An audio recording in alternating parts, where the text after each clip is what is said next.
I've been asked a lot recently how I'm getting on with my Franklin Planner experiment. Well, I'm getting on really well. I've also been developing how I use the Franklin Planner. Now, for those of you unfamiliar with this little experiment, I began an experiment in October last year for 3 months to see how using a Franklin Planner in 2024/2025 could be done. And well, it's now 6 months almost that I've been doing this project, and I don't want to let the Franklin Planner go. And today I want to explain what's been happening, how I'm using it now, and how it interacts with the digital system.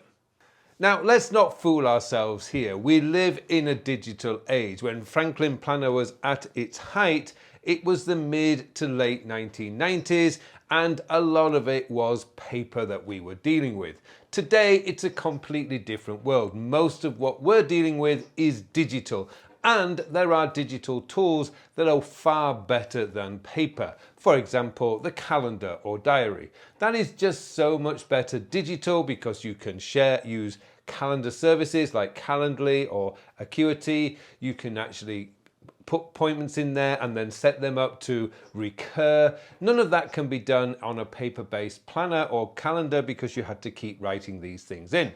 So the calendar, hands down, digital works.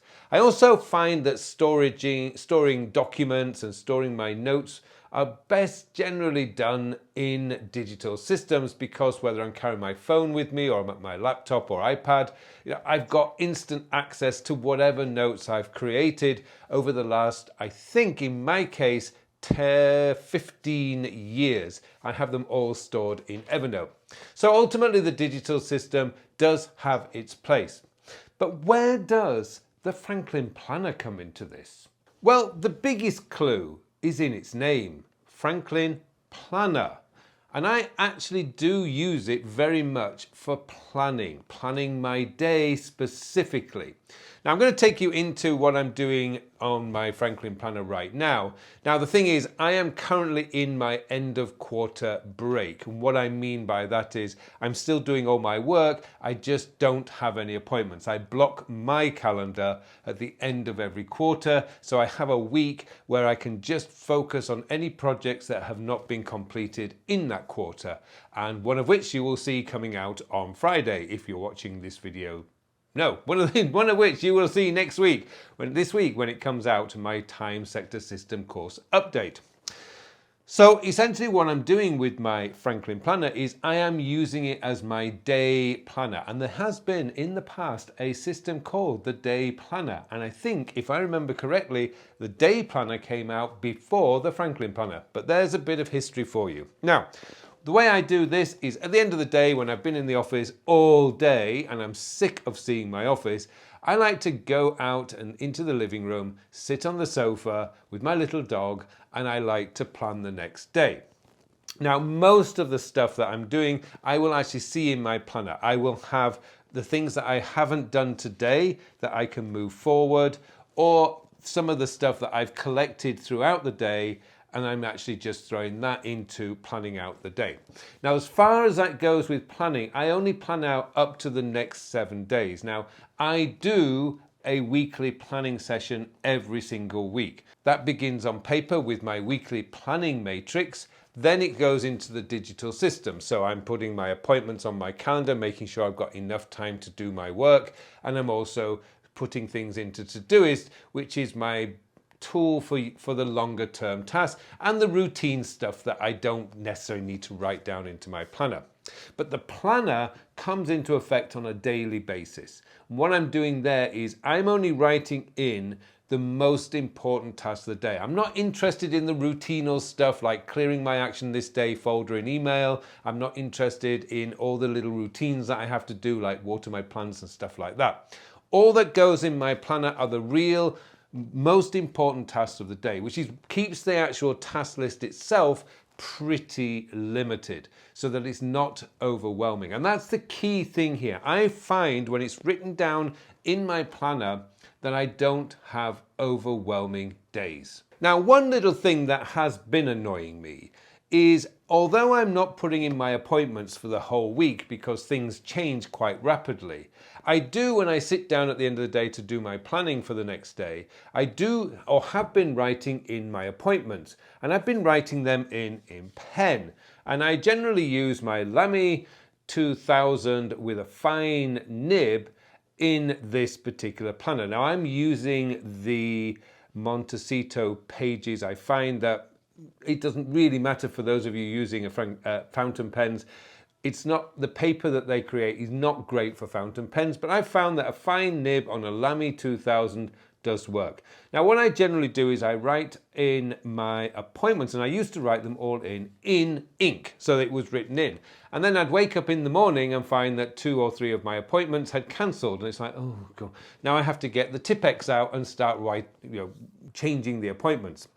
And what I realized I could do is for some of the appointments that are unconfirmed, I could use pencil. Now, when I think about this, this is exactly what I used to do way back in the 1990s when I used to have a planner on my table then. What I would do is my time blocks, yep, I was time blocking in the 1990s, and my kind of unconfirmed appointments would be written in pencil. And then if the appointment became confirmed, I would then write over that in ink. Now, that's what I'm kind of doing now.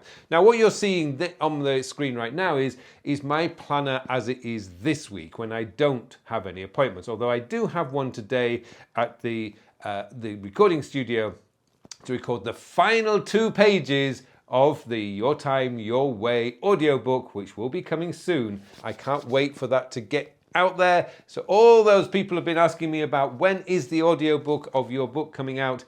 I would say sometime in the next 2 to 3 weeks if everything goes according to plan. So anyway, there we go. That's just out there now. But this is what I'm doing now, is anything that's unconfirmed and my time blocks go into my planner in pencil, because then if I change my mind or anything like that, all I need to do is use an eraser. I won't use the British version of that because for you in America, you will think I'm being very naughty. So I won't use the English word for eraser. I will use the American word eraser to cross out all the things that may have changed. And it just gives me a realistic part of my day. Another thing that I'm doing is I am putting in the theme of the day. Now, this is very general, and I stole this from Mike Vardy. Thanks, Mike. Which is basically just theming the day. Now, I'm not as it's not as structured as I think Mike's is, but what I do is I do generally find that I have a theme for each day. It could be writing, it could be meetings and appointments all day, or as in the case today, it's an audio-visual day where basically I'm in the studio recording all day. So those things go in there. Now, one thing that some people have been asking is, how do you use the daily note? Now, because I have a pocket notebook, I generally find that a lot of the stuff that I'm writing will just go in here. I just write all sorts of random stuff in here, and it's always dated. But this is something that I always have with me, and it's a lot more convenient, to be fair, than carrying a big Franklin planner around with me. Now, I'm very fortunate. I generally doing my work, I do it in a single place now. Back in the day when I was traveling around Seoul, going from office to office to office, this might have been a little bit cumbersome. Although I did travel with it last December in my flight bag, and it was no problem at all. And it really was nice to have it while I was on the plane flying over to Europe. So the daily notes is just for scribbling down things that I do need to know about today. For example, as you can see on this page, I've got my YouTube video topic here, and I've also got the time sector system videos that I need to record also today. That's where this comes in really handy. It's kind of like support materials for the tasks and the appointments that I have that day. And I just find that this works superbly. And I'd be lost now, to be honest, without my Franklin planner. I don't carry it with me wherever I go. It basically stays in the office, and it comes with me when I finish here in the office and I go back to my home in the evening, and I will sit on my sofa and I will do my daily planning then. And I really like that. It's a different environment, and now my brain has kind of connected sitting on the sofa with daily planning before I allow myself to do anything else. And just a quick tip, I was watching Leeds versus Wigan, my favourite rugby team, on Sunday evening, but before I allowed myself to watch that game, I actually did my weekly plan or my daily planning for Monday. I was really proud of myself. But that's essentially how I'm doing the Franklin Planner. Now, there is one more thing. If we look at the calendar view, the monthly calendar view, there's a couple of things that I do in here. Anything that's more personal, like dental appointments or my dog's grooming appointment, or when I'm recording at the recording studio where I record the audio book, those appointments go into my monthly view because I do look at this when I do the weekly planning. Equally, any big events in my work, so the Ultimate Productivity Workshop that I did over the last couple of weekends, that also has gone in here because that gives me, I actually quite like the way this is set out, just to give me an overview of the most important dates in the month. Now, in the notes section of the notes, I put down the projects that I'm working on and also my goals for that month. And they can be personal and professional. So as you can see on here, my projects were the Time Sector System course update, the UPW workshop, as I call it, the Ultimate Productivity Workshop, and getting the terrace outside the office set up for spring, because spring is coming, yes!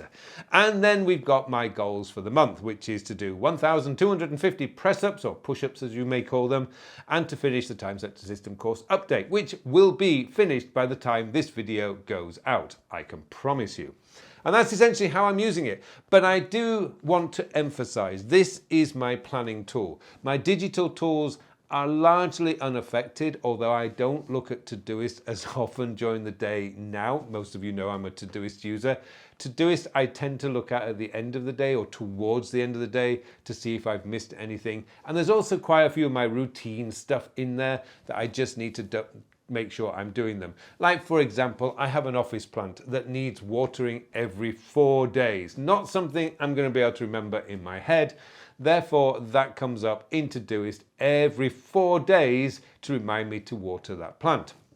Also, project notes, all the details for the Time Sector System course update and the Ultimate Productivity Workshop notes, they're all in Evernote. I wouldn't have that in paper. That's all in Evernote because it's been there for years and that's where I like to see it. When I'm working on that project, it's all digital, so there's no point. All I need my Franklin Planner to do is to point me in the right direction, and that's what it does. And there you go, that's it. That's how my Franklin Planner is evolving. One more thing before we finish, you'll probably notice that on my daily task list, I have a penciled line underneath the tasks. Now, what that means is, these were the tasks that I wrote down yesterday or last night when I was doing my planning. And once I finish my planning, I draw a line. Now, if you look at Monday this week, I added two tasks after that particular time. And that's the tasks I've added that day.